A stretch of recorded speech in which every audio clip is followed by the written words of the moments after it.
Update कर रही हैं मारिया इमरान अमान। डीआईजी इन्वेस्टिगेशन प्रमोशन बैजेस लगाने की तकरीब। इन्वेस्टिगेशन हेडक्वार्टर्स में इंस्पेक्टर से डीएसपी प्रमोट होने वाले अफसरान के एजाज में पूर्वकार तकरीब का इनेकाद।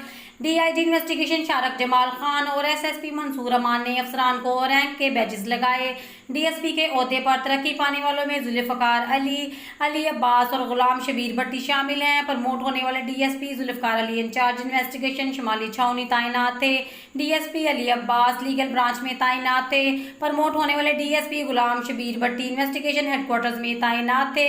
तीनों अफसरान नहायत मेहनती और जिम्मेदार ऑफिसर्स हैं। मजीद खबरों के लिए देखते रहें आपका अपना channel city TV 49 news HD। हमारे चैनल को लाइक करें और सब्सक्राइब करें।